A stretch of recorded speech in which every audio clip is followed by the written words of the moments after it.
Good morning students. Today we are going to discuss about data input and output functions.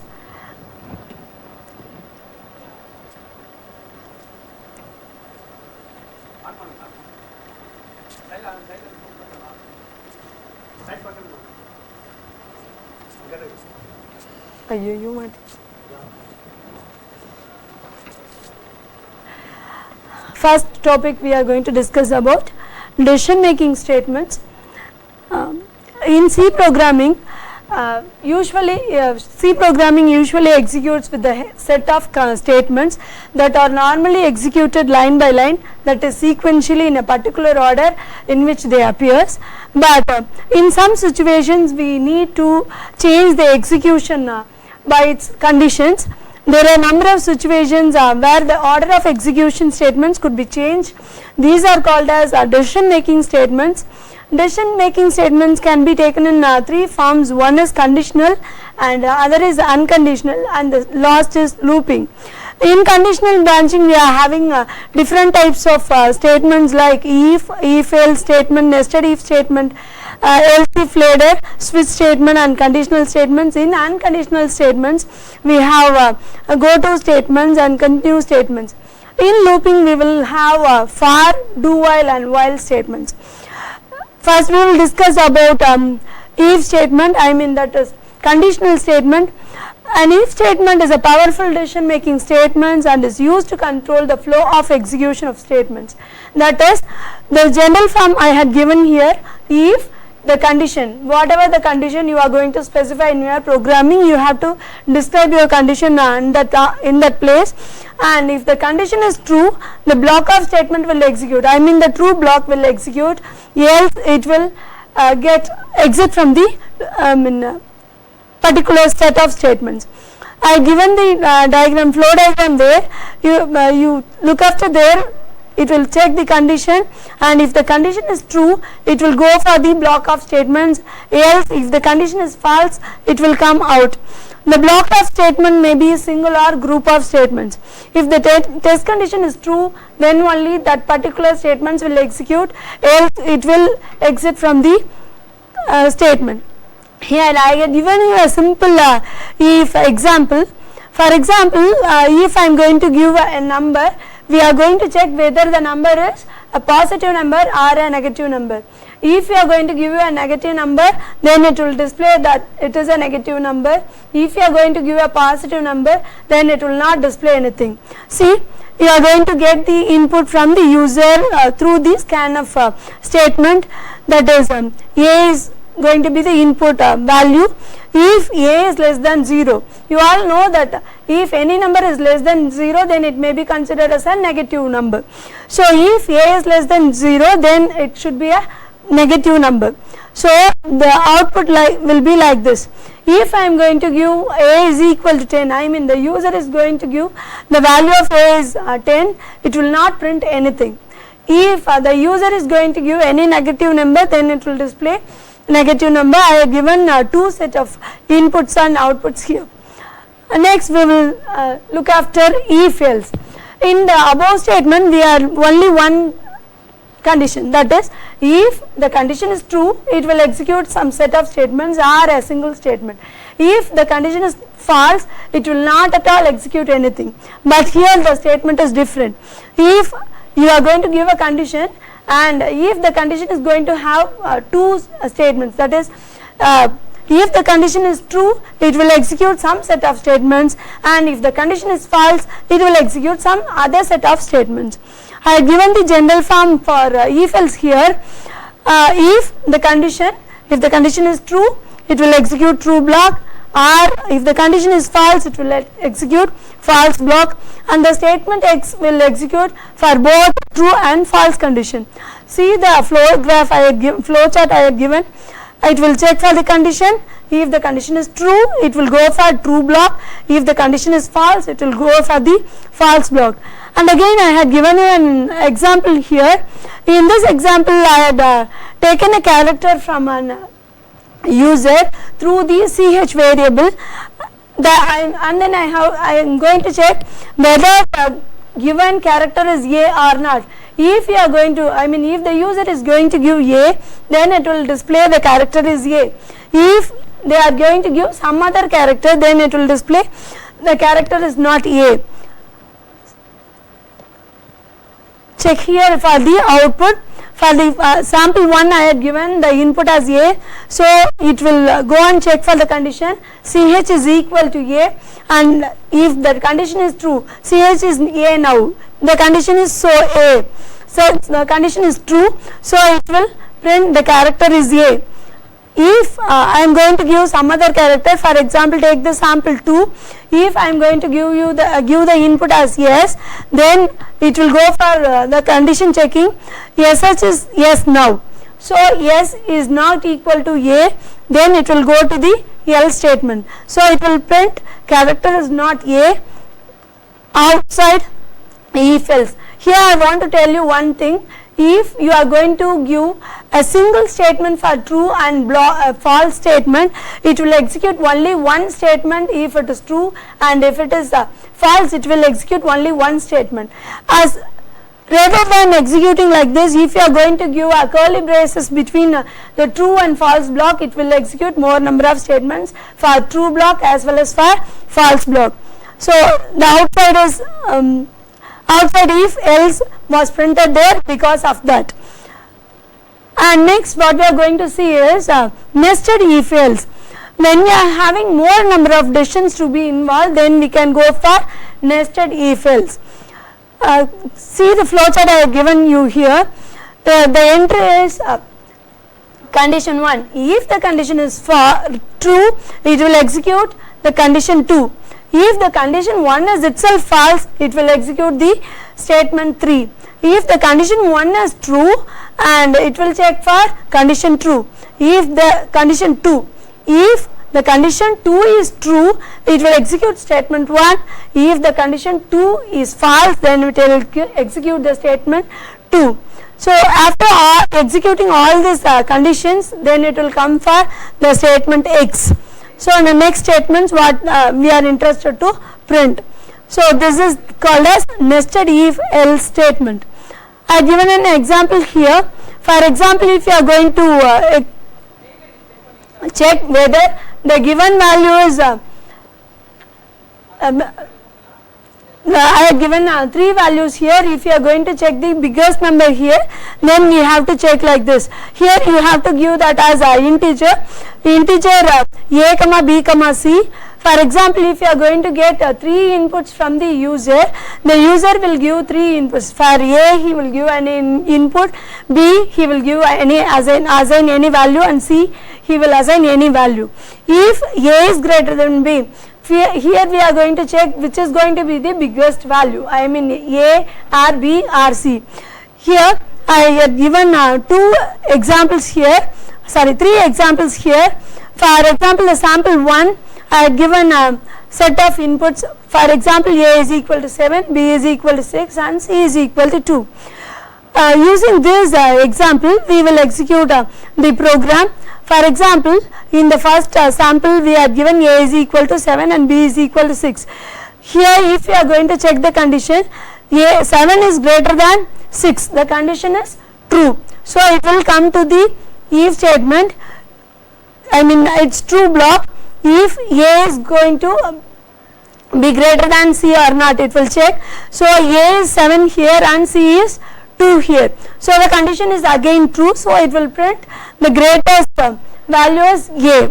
So if the value is going to be different, say for example, take this sample 2, if A is equal to 3 and B is equal to 5 and C is equal to 2, check for the condition A is 3. So 3 is greater than B, I mean 5. 3 is greater than 5, the condition is false here. So it will exit from the true block and it will come to the else block. So it will check the condition C is greater than B or not. So C, the value of C here is C is 2. So C is greater than B. So the condition is false here. So it will directly come to the else part here. So it will print the greatest value is B. Take the example 3. If A is equal to 1 and B is equal to 2 and C is equal to 3, here check the first condition 1 is greater than 2. Here the condition is itself false, so it will exit from the loop and it will come to the else block. So here it will check C, that is 3 is greater than 2, the condition is true here, so it will print the greatest value as C. Okay, this is the example for nested if else statement.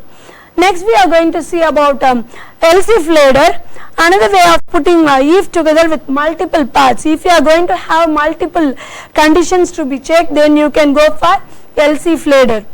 If I have given the flow chart here, if the condition 1 is true, it will execute a statement. If the condition 1 is false, it will execute the other set of statements.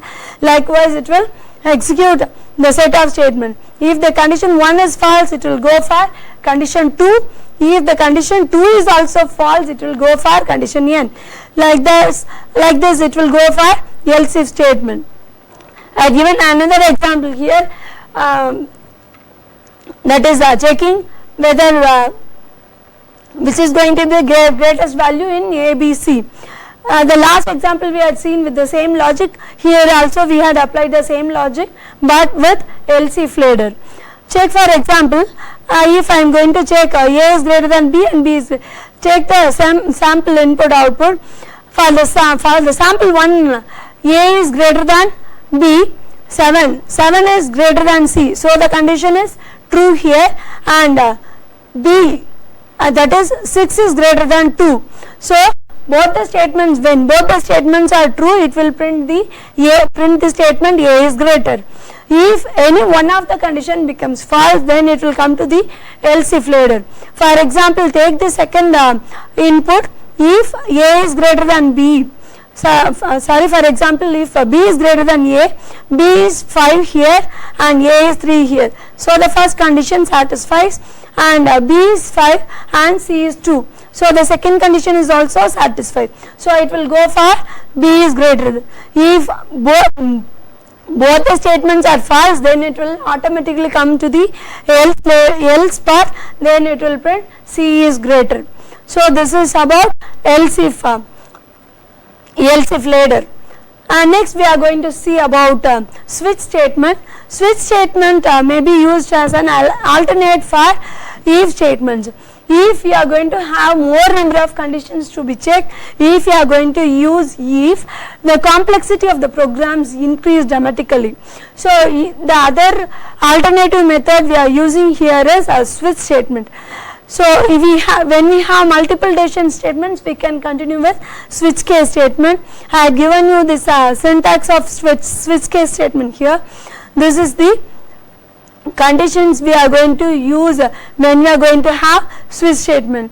The expression in a switch statement should be an integer or character statement. You should not use the float value here. The switch statement can have multiple case statements. Each case should have a unique value. The values in the case should not be repeated. The case label ends with an colon. No need to put braces in the case block. The corresponding case which matches the expression value will get executed. The break statement at the end of each block signals the end of a particular case and transfers the control to the end of the switch statement. The default is an optional case. If you are thinking that any of the case is not going to match, then you can directly go for the default statement. It is optional. If you want to have default, then you can put it, or else you can leave it. When no case matches, the expression value, the switch case will get executed. So this is an example for switch case statement I had given here. If you are going to give the values between 1 to 3 in using integer statement, and you want to print the value, then you can use this set of statements. For example, if the user is going to give the value as 1, then it will execute the case 1, then it will print the value is 1. Here we have used break statement. The break statement is used to exit from the particular looping state. Okay, it will exit from the particular case. That's why we will discuss about break in the next sessions. See, for example, I had given two set of statements. If value is equal to 1, then the value is 1 will be printed. If I am going to give the value as 5, then the default case will execute. Rules for switch statement that we had already discussed. The switch expression must be an integer or character values. Case labels must be unique. No two labels should have the same values. The break statement transfer the control out of switch statement. The break is optional. If you are not going to use the break statement, then it will execute all the cases in a particular switch. The default is also optional, that we had already discussed. There can be at most one default statement. You can give more than one default statement. The default statement may be placed anywhere, but usually at the end of the statement. It is permitted to nest switch statements also. Okay. And next we are going to discuss about unconditional branching statement, that is go to statement here. See, suppose the go to statements to branch unconditional from one statement, it may be occasionally used. Go to requires a label in order to identify where the execution has to move on. But it will be very good if you are going to avoid go to statements, since it can cause infinite loops in the statements. Given the syntax for go to statement, go to label where the execution is going to jump on, and the number of statements you are going to execute, and label statement. I have given a simple example here. Integer x comma y, you are going to get the value of x from the user and value of y from the user, and you are going to print both the values x and y. Now, and then it will print x and y. After printing, it will go to the go to statement, where the go to read label is placed before the scan of x, so that it will repeat the loop without without getting out from the loop. It may cause indefinite loops, so it is good to avoid go to statements if it is not necessary. See, here I have given example. If x is equal to 1 and y is equal to 2, it will display both the things, and it will again read the value x and again read the value y, so the loop will be indefinite loop. So I have given some of the constraints here about nested if else and switch statement. Checking test expressions. In nested if else, the text expression is based on the range. For example, if you are going to give a is between 0 to 10, you can give like this. But if you are going to give switch statement, the text expression should be based on a single integer or a single character. Switch better for multi-branching way. Compiler has confusions when you are going to use nested if else, but switch statement will be much faster when you are going to use a nested if else. If else better for boolean values. If else for suitable for resulted with boolean values. If you are going to use nested if else, if you are going to have switch statement, it will be suitable for fixed integer or character value. Speed between nested if else and switch statement, both the statements will execute faster when comparing both the things. Clarity in readability. If you are going to use nested if else, it will quite making will be confusing. It will confuse the executions, but it will be very clear when we are going to use a switch statement. These are the constraints about the nested if else and switch statements. And next, what we are going to see today is looping statements. Looping statements should be used whenever we are in need of doing a thing repeatedly. When we are going to use repeated set of statements, then we can go for a looping statement. We can use counters to stop and execute the looping. A loop is a program structure that repeats a set of sequence of instructions until a specific condition is met. And there are two general categories of looping statement. One is counter controlled loops and the next is sequential controlled loops. In counter control loops we are going to see about a for. In sequential control loops we are going to see about do while and while statements. If the number of repetitions is not known before the loop begins executing, it is called as indefinite loop. Loops are sensational and controlled loops. For for loop, I have given the syntax here. For loop is considered as an entry controlled loop that provides a more concise loop control structure. For example, I have given you the syntax here. For open bracket initialization semicolon test condition semicolon, you can have the option of increment and decrement operator here. Initialization will be taken here itself in initialization statement.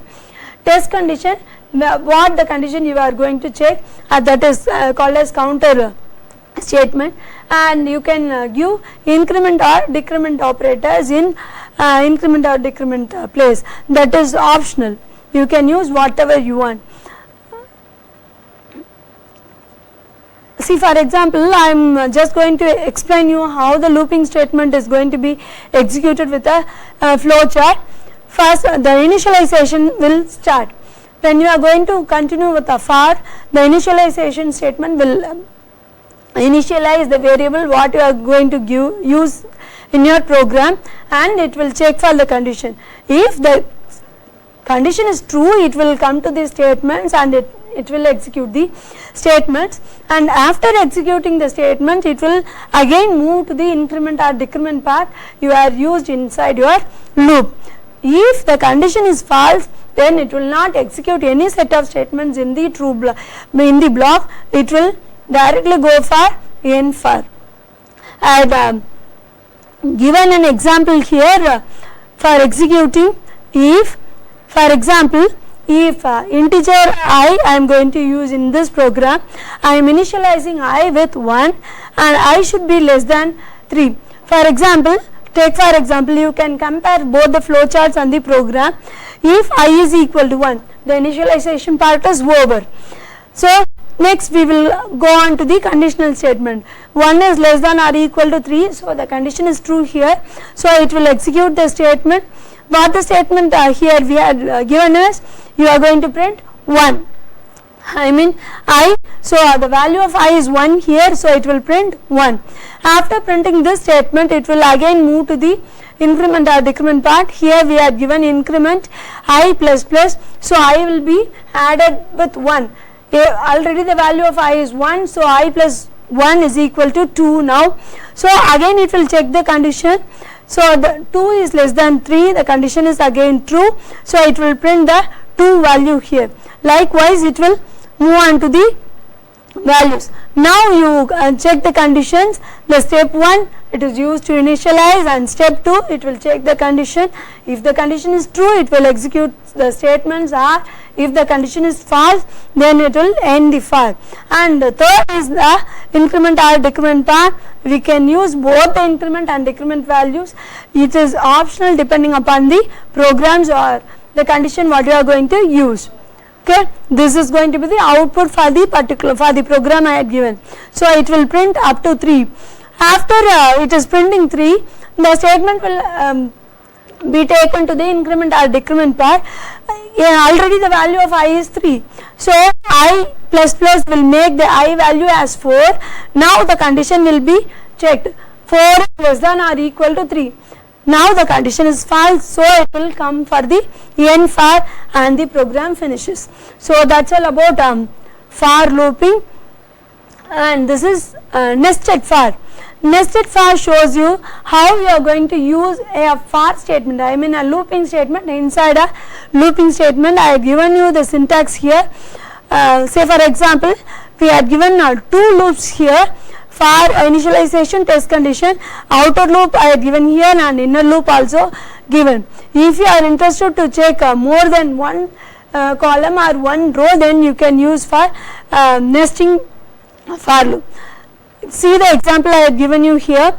The for loop inside another for loop is allowed in C. The nesting may continue up to a desired level, that is up to the condition is true. The outer level controls the execution of the inner level. if I am going to explain you this program, I think you may have a very clear idea about inner loop. I have given this program to print the table, okay, two table.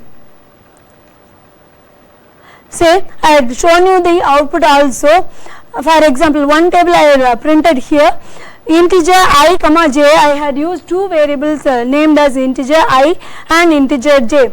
I had given the outer statement with the initialization of I is equal to 1. So, the condition is true when compared in the conditional statement. 1 is less than true, the condition is true here. So, it will get into the statements inside the loop. So, when it is getting into the statement inside the loop, it will check for the another loop. For example, I have given the variable j here. J will be initialized with 1. So, 1 is less than 5, the condition is again true. So, it will execute the statement inside the j statement. So, it will now print 1 into 1 is equal to 1. Since I have given percentage d into symbol, the asterisk symbol, then percentage d, that is equal to percentage d slash n. These are the format strings. I have given I comma j comma I into j. Since I into j, both the values are 1 now, so it will print 1 into 1. So, 1 into 1 is equal to 1. That is the value I had given here. After executing this particular statement, the j will be incremented. Since it is inside the I loop, it will be executed again. So, it will come to the j increment. J will be incremented to 2 now, since already the value of j is 1. So, j plus plus makes j2. j2 is less than 5, the condition is again true. Then it will print 1 into 2 is equal to 2, and again the statement will be incremented. J is equal to 3 now, j is less than 3 is less than 5, the condition is again true. So, 1 into 3 is equal to 3 now, and again j will be incremented according to the loop here. Now, j is 4 now, 4 is less than 5, the condition is true again. So, it will print 1 into 4 is equal to 4, and again j will be incremented. J will be now incremented as 5. It will compare j with the value I had given. J is less than or equal to 5. J is not less than 5, but it is equal to 5. So, the condition is again true now. Then it will print 1 into 5 is equal to 5. So, all the loop, next also j will be incremented. J will be incremented as 6 here. After checking the condition, that is 6 is less than or equal to 5, the condition is false here. So, it will exit from the inner loop, and again it will go for the increment operator in the outer loop, that is I plus plus. I will be incremented to 2 now. If you are going to check for the condition, 2 is less than 2, now the statements become false. So, it will exit from the outer loop also. This is according this program, we will get the values as 1 into 1 is equal to 1, 1 into 2 is equal to 2, 1 into 3 is equal to 3, 1 into 4 is equal to 4, and 1 into 5 is equal to 5. So, this is the use of nesting for loop. This is a very simple program for loop. You can use this nested loop for executing matrix, multiplication matrix, addition. Likewise, you can use, these are some of the other examples for executing nested for loops. So, next we are move on to while loop. While loop in C programming repeatedly executes a target statement as long as the given condition is true. If the first condition is itself false, it will not at all execute any statements within a loop. Here, statement X may be a single or a block of statement. The condition may be an expression or a non-zero value. The loop iterates while the condition is true. When the condition becomes false, the loop control passes to the line immediately following the loop. See, I had given the syntax for while here, and I had also given the flow graph of while here, flow chart of while here. While the condition, if the condition is true, it will execute some set of statements. See, I had given the flow chart. If the while condition is true, it will go for the true block, else it will exit from the true block and it will execute the false conditions. So, I had given a sample program for while statement. Using this statement, what we are going to use is, what we are going to check is the logic of the program is, if the value of a is below 10, below 15, then it will execute the set of true statement, and it will give you the values from 11 to 15. See here the output I have given. For example, if a is equal to 10 and a, in the while statement we have checked the condition 10 is less than 15. So the condition is true here. The value of a, that is the value of a is now 10. So it will display you the 10 here, and again the value will be incremented. The variable a will be incremented by 1, that is using the statement a plus plus, and it will again check the condition. So 11 is also less than 15, so it will also print the 11, and again it will execute the statement. The 11 will be printed there, and also a plus plus, that is a will be incremented with 1, it will become 13, and 13 is less than 15, so it will print 13, and after printing 13 a will be incremented with 1, that is a becomes 14, and it will check the condition 14 is less than 15, so the condition is true. It will again print the value of 14 there, and then the a will be incremented to 15. Now the condition will be checked, 15 is less than 15, the condition becomes false, so it will exit from the loop. This is the use of while statement. Okay. And next is do while statement. I want to compare you one thing, that a while is used to execute the set of statements. If the condition is true, it will check the condition first, and then it will check the statements, and then it will execute the statement. But when we are talking about do while statement, it will first execute the set of statements, and then it will go for checking the condition. It is an exit loop control. The program proceeds to evaluate the body of the loop first. At the end of the loop, the test condition in the while statement is evaluated.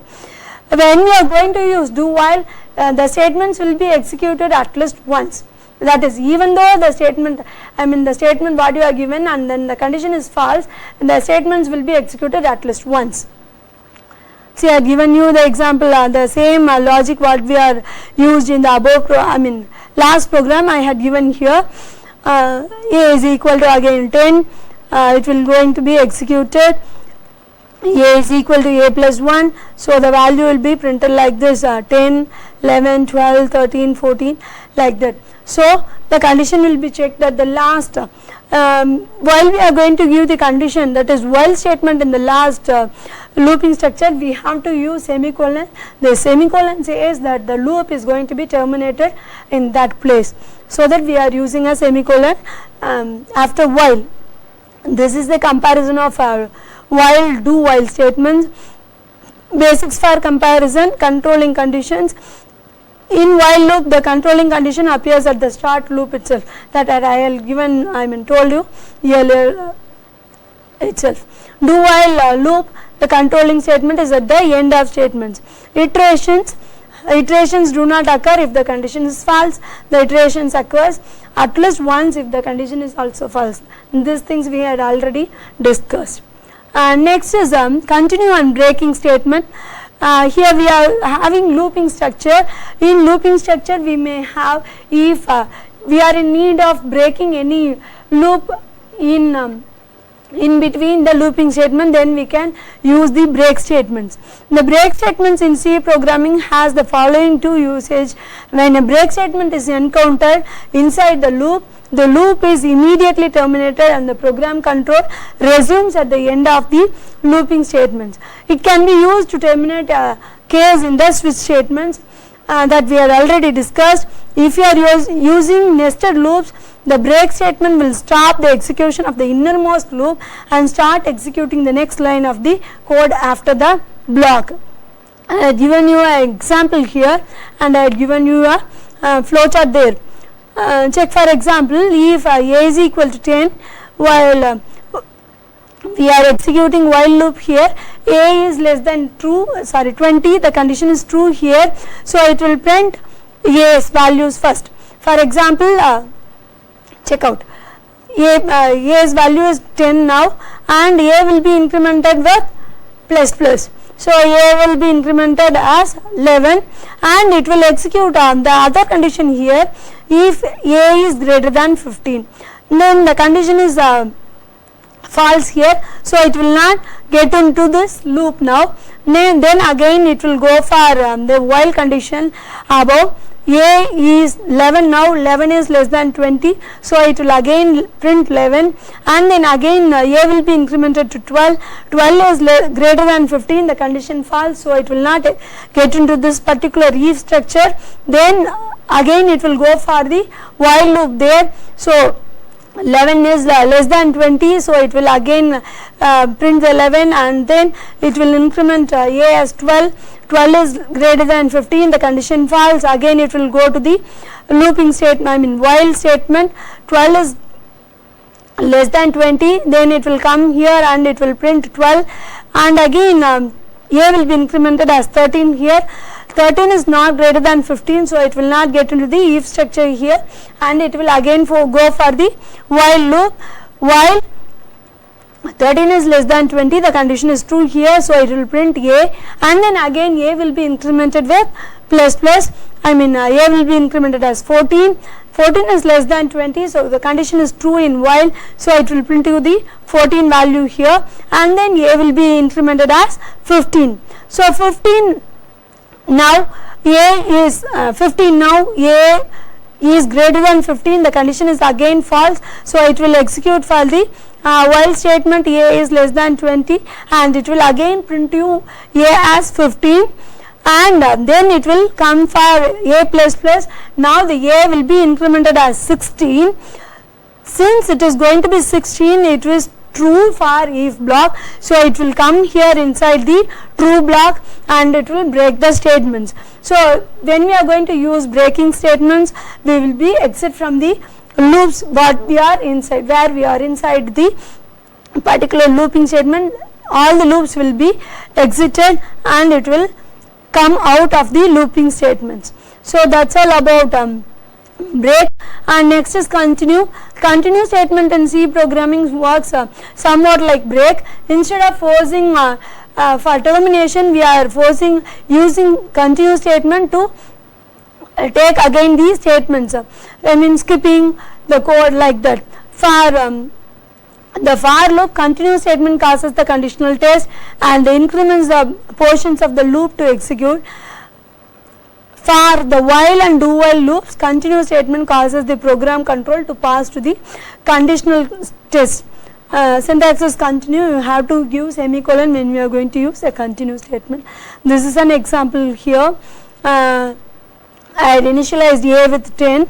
Here we had used a do loop, so it will not check any conditions, directly it will check A is equal to 10 with the if statement.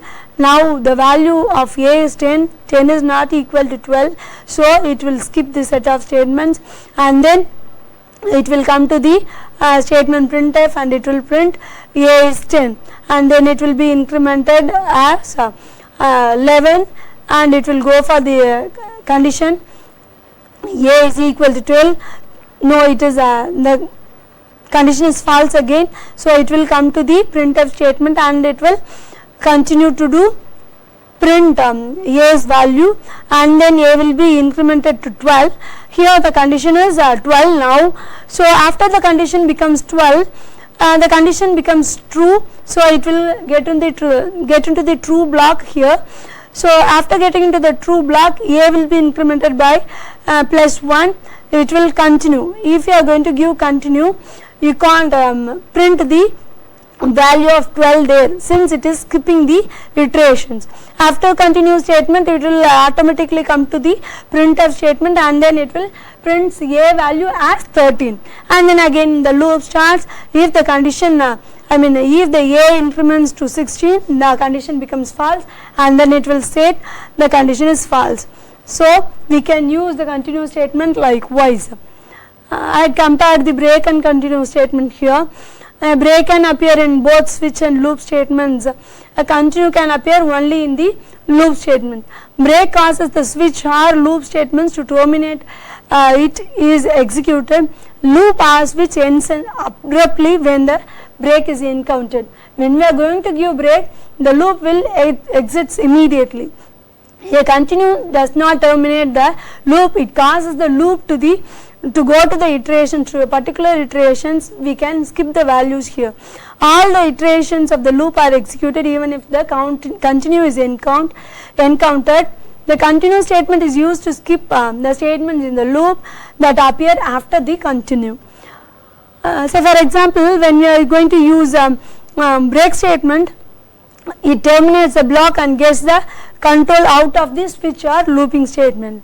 When a continue statement is encountered, it gets the control to the next iteration of the loop. If we are going to use a break, it causes the innermost enclosing loop or switch to be exited immediately. When you are going to use in the use continue inside a loop nested within a switch case, the next iteration loop will be executed. This is the comparison between the break and continue. Next, what we are going to discuss is the formatted input output. Already we had used a scanf printf in our previous programs, but we are going to discuss somewhat in a very brief manner about these set of statements. Format input and output functions. The process of giving something to the computer is called as input statement. Input is mostly given through a keyboard. The process of getting something from the computer is known as output statement. Output is mostly displayed on monitors. These things are optional. We can use printers likewise, and for giving input statements we can use mouse likewise, but for the character and alphanumeric values we will use keyboards. For example, the types of input output statements, there are two types of input output statements. One is formatted input output statement and unformatted input output statement. In formatted output statements we are having scanf and printf. In unformatted input outputs we have gets, puts, getchar, putchar, getch, getche, putch, all these things. The functions used for input and output are stored in header files, that is in stdio.h. If the programmer uses any of this, then they should include stdio.h header file in their programs. This is scanf. I have given the syntax for scanf statement here. Scanf formatted string, comma, ampersand symbol, variable name. Formatted string specifies the string specifier, what type of data we are going to use, that may be mentioned with the help of a format specifier. If it is going to be integer, then we have to use %d. If it is going to be a float, then we have to give %f. If we are going to use character, then we have to give %c. Likewise, we may give the format string here, and the ampersand is nothing but the address of a particular operator what we are going to use that. I have given you then we can give a single input and multiple inputs with the help of a single scanf statement. I have given you both the examples here. Example for scanf statement. For example, I have given a here. We are going to get the value of a from the user, and just we are going to print the value of a. Using the scanf statement, we are going to get the value from a, value for a from the user, and using the printf statement we are giving the result to the user. Say I have given a as 5 and we had printed a as values. And next is printf statement, which is used to display the text constant or variables on the screen in the specified format. These are some of the types where through which we can display the informations. We can purely use strings in printf. We can use one argument or more than one arguments in printf statement. I have given an example to print a hello world string in this program. See, the output will be like this. This is unformatted input and output functions. Unformatted input output functions, gets is used to get input string from the user while the execution of the program. If the user press enter when typing the string, then it will be exited. The null character is automatically entered at the end of the string. It is used to input string during the execution of the program. I have given you an example. Enter your name.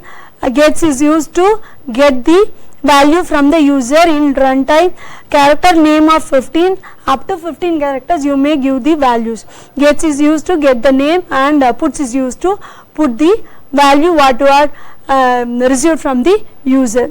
This is for getch. Getch is used to get a single input from a user. It does not echo to the screen. It reads a single character from the keyboard without echoing to the screen. See, this is an example. Using CH, I have displayed what the variable we had got from the user. And getCHE is used to get a character from console and echoes to the screen immediately after it is got. It is used in text window, it is used direct video or in BIOS itself. See, I have given you the sample here and an example here. getCH, the value and the function getCH gets the input from the user, and it will be stored in CH, and it is CH is used to print the value. Unformatted input output statement. Put CH displays any alphanumeric characters to the output device. Put CH variable name, where I had given you a example program where CH is equal to A. So put CH is used to display the value CH, that is A. And next is getChar. getChar function is a part of a standard library functions. It returns a single character from a standard input output device. Typically we will use keyboard.